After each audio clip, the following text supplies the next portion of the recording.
বোরকা পরে বন্দুক নিয়ে রীতিমতো ফিল্মি কায়দাতে গলায় ছুরি ধরে গৃহস্থের বাড়িতে চুরি করে চম্পট দেয় দুষ্কৃতীরা। এই ঘটনায় এলাকায় ব্যাপক চাঞ্চল্য ছড়ায়। ঘটনাটি ঘটেছে আজ শনিবার সন্ধ্যায় হুগলির আরামবাগের হরিণখোলার শ্যামগ্রামের পুরাতন আটতলা সংলগ্ন এলাকায়। জানা গেছে বাড়িতে মহিলা একাই ছিলেন।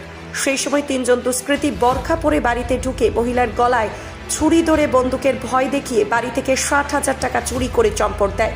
পাশাপাশি মারধরও করা হয় বলে জানান এলাকার মানুষজন। ঘটনার খবর পেয়ে ঘটনাস্থলে গিয়ে পৌঁছায় আরামবাগ থানার পুলিশ।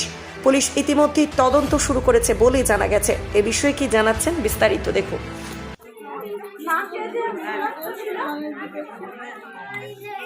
তাই মারধর করেছে তারা? কি নিয়ে হাতে কিছু নিয়ে এসেছিল?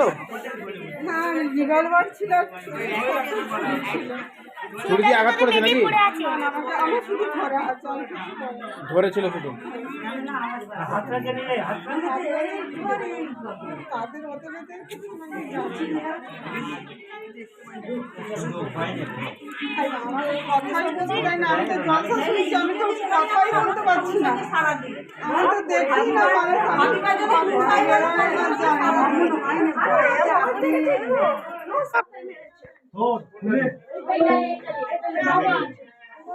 খোলা ছিল, এটা খোলা ছিল, এটা খোলা ছিল, এটা খোলা ছিল। তো বিজের দিকে ঘুরিয়ে কি করে দিয়েছিল? ও তখন সে কলাই করেছিল।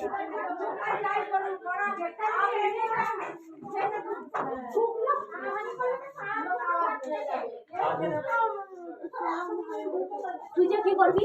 15 সময় তিনজন এসে বলতে আমি বাথরুম যাবো বলেই আর কোনো কিছু কথাই আমাকে বলছে না, বলেই আমার জামা কাপড় ছিঁড়ে দিয়ে মারধর করে চাবিকাঠি নিয়ে আমার যা আলমারিতে ছিঁড়ে নিয়ে চলে গেছে। চিনতে পেরেছেন কে এসেছিল? না আমি চিনতে বরকা পরে আছে, সব ওর হাতে আরো সব পরে আছে, কালো পরে গেছে। বোরকা পরে এসেছিল? হ্যাঁ হ্যাঁ, সব চোখ দুটো আছে, চোখ দুটো তাও কি পাতাতে কি কালো কালো দেওয়া আছে। মেকআপ করেছে। কজন এসেছিল? 3 জন এসেছে। আপনি চিনতে পারেননি কাউকে? তো দুটো ছেলে একটা মেয়ে। আপনার বাড়ি কোথায়? আমার তো হরিণখোলা। ওইখানে? এটাই তো আমার বাড়ি। আপনার নাম? আমার নাম মাসুরা বেগম। আপনার স্বামীর নাম কি? হায়দার শাহ। থেকে আসার পর দেখি লোক জড়ো হয়ে গেছে। কি ব্যাপার, আমি আচানক এসে দেখি বলে ডাকাতি করেছে। আমি ঘরেতে একা থাকে, বলছি 3টে লোক ঢুকেছিল, তারপরে এসে টাকা পয়সা সব নিয়ে গেছে। তো কোনটা দিয়ে গেছে এখানে গ্রামের লোকেরা খোঁজাখুঁজি করার চেষ্টা করছে, খুঁজে পাইনি। তো চুরির ভয় দেখিয়েছে, বন্দুকের ভয় দেখিয়েছে। তো আপাতত এখন পুলিশ তদন্ত চলছে, দেখা যাক কী হয়। কতজন এসেছিল বলে জানা গেছে? 3 জন তো বলছে, একটা ছেলে 2টো মেয়ে বলছে। তিনি বোরকা পরে এসেছিল বলতেছেন? বোরকা পরে বোরকা পড়েছে। ওরা মুখে তো বলতে হবে, আমি সব বলে দিলাম, তাহলে তুই কি বলবি? আর কি বলবো বলি তো? আপনি প্রতিবেশী? হ্যাঁ, পাশের বাড়ি। আপনার নাম কি? আমার নাম গাজী আব্দুর রহমান। আপনি কখন জানলেন ঘটনাটা? আমি ঠিক জানলাম 8টা 10 20 হবে। আপনি কোথায় ছিলেন তখন? আমি যখন বাজারে ছিলাম, বাস সেই গাড়ি নিয়ে আসছিলাম, দেখলাম লোক জড়ো হয়েছে। কী হয়েছে আচানক এরকম ডাকাতি? এখানে গ্রামে আজ 20 বছর ধরে এরকম কোনোদিন কাণ্ড হয়নি। যারা এসেছিলেন তাদের হাতে কি কোনো অস্ত্রশস্ত্র নিয়ে? হ্যাঁ, বলছে তো বন্দুক আছে বা ছুরি ছিল। তো এরকম আচানক দরজাও খোলা ছিল, বলছে নাকি গজল শুনছিল। প্রশাসনের দ্বারস্থ হয়েছে? হ্যাঁ, বলছে প্রশাসন এসেছিলো, আশা দিয়েছে যে আমরা ধরে দেখাবো। তো সিসিটিভি ক্যামেরা ফুটেজ চলছে দেখা ইনাইতুল্লাহ হুজুরের বাড়িতে। দেখা যাক কতদূর কী হয়। আমরাও চেষ্টা করছি আশপাশে দেখার। এরকম তো দুর্ঘটনা কোনোদিনও ঘটেনি, আজ ঘটে গেল ফার্স্ট টাইম। কতটা কি গেছে?